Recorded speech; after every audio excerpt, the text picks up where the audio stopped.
Tropic Thunder, 2008. Budget, $92 million.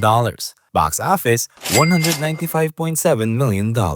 Tropic Thunder was marketed as a satire of Hollywood excess, actors going too far, egos running wild, and method acting taken to extremes. But Robert Downey Jr.'s character, an Australian actor who surgically alters his skin to play a black man, was instantly controversial. Even though the film tried to mock the absurdity of method acting and racial appropriation, many argue it crosses a line, especially in today's cultural climate, where blackface is non-negotiable. There were times when I was doing Jack that I actually felt retarded, like really retarded. I mean, I brushed my teeth retarded, I rode bus retarded. Damn. In a weird way, I had to sort of just free myself up to believe that it was okay to be stupid or dumb. To be a moron. Add to that the use of the slur retard in a subplot that mocked people with intellectual disabilities, and bro, this movie will never work in today's time. Oh, you could do it. I thought, yeah, I'll do that, and I'll do that after Iron Man. And then I started thinking, this is a terrible idea. Ace Ventura, Pet Detective, 1994. Budget, $15 million. Box office, $107.2 million. Jim Carrey's breakout hit is remembered for its wild facial expressions, rubbery body language, and offbeat humor. What's the point, Ventura? Only this.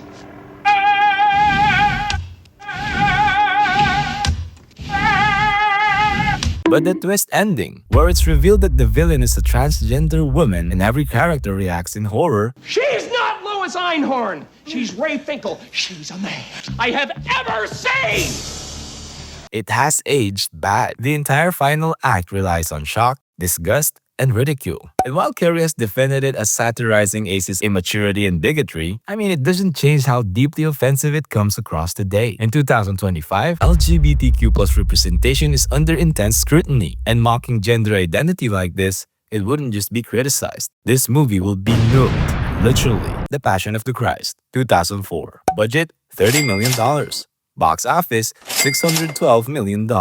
Mel Gibson's controversial passion project focused on the final 12 hours of Jesus Christ's life. And it's not for the faint of heart. The violence is relentless, the tone is grim, and the accusations of anti-Semitism were loud even in 2004. Critics and religious scholars alike called out the film for portraying Jewish leaders as bloodthirsty villains, feeding into centuries-old tropes. Add in Gibson's later scandals involving sexist, racist, and anti-Semitic rants. And it becomes clear, no studio today would even touch this. Even with its massive financial success and 3 Oscar nominations, The Passion of the Christ represents the kind of religious cinema that would be labeled dangerous or divisive today. Zap, 1982. Budget, $3 million. Box office, $16.9 million. Zap is the kind of 80s teen comedy that should have stayed buried in history. Look at this. The plot, a teenager gets telekinetic powers and immediately uses them to lift girls' skirts and undress them without consent. Well, I'm pretty rich, pretty famous, and pretty powerful. You act like preschool, and that's a little immature for me.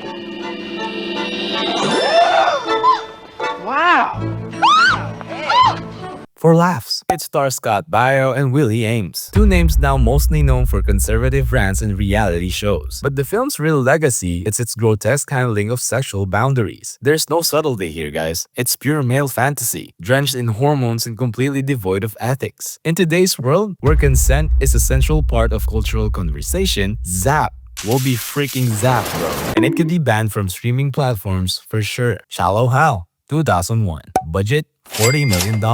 Box office, $141.1 million. Well, on paper, Shallow Hal had a nice message. Don't judge people by appearances, right? But in execution, it's a whole movie for fat jokes. Jack Black plays a shallow man hypnotized into seeing women's inner beauty, and Gwyneth Paltrow plays his plus-sized love interest. The film makes crude jokes at every turn. Broken chairs, buffet gags, and constant humiliation.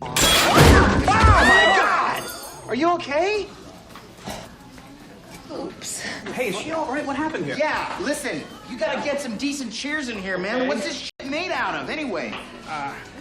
Steel? While the Farrelly brothers tried to strike a balance between heart and humor, they missed the mark. Today, fat suits are increasingly seen as offensive. I've never seen a movie now that's still using that costume, actually, a fat suit. And you know, mocking plus-size characters is no longer acceptable comedic material. Partners, 1982. Budget, $6 million.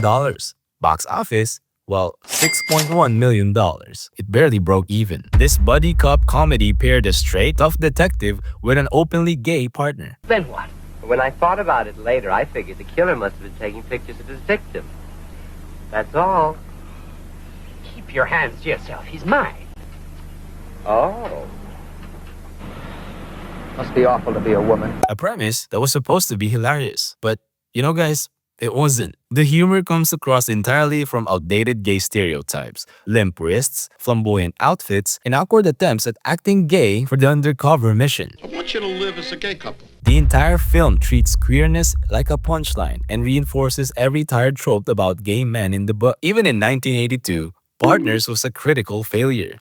Today, it will be labeled toxic, homophobic, and an insult to LGBTQ+ viewers. Basic Instinct, 1992. Budget, $49 million.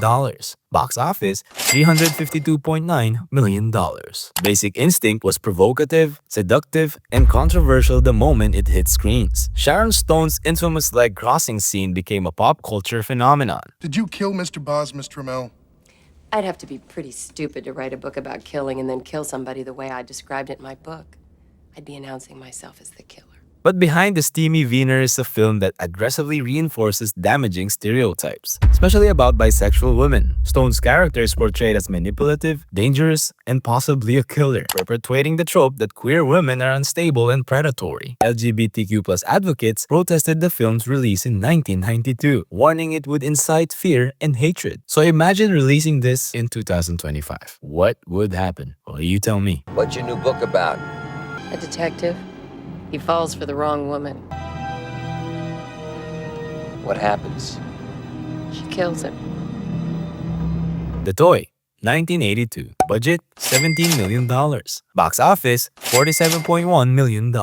Richard Pryor was one of the most iconic comedians of all time, but even he can save The Toy from its deeply uncomfortable premise. Look at this. Pryor plays a broke journalist who is literally purchased by a rich white tycoon to entertain his spoiled son. Let that sink in. Let that sink in. The film tries to play it for laughs, leaning on Pryor's charm and physical comedy, yes. But there's no escaping the optics. A black man being bought and treated as a living plaything? Well, even in 1982, that raised eyebrows. Imagine in 2025, that would spark national outrage. What do you need? I need $10,000. Ken, you're not a newspaper man. You're a crook. Well, you asked me what I needed, Mr. Bates. You didn't ask me what I'd settle. This film is a relic of a time when racial power dynamics were ignored in comedy. What do you guys think? That's 8 minutes. Thank you for watching. Like the video and don't forget to subscribe for more flops.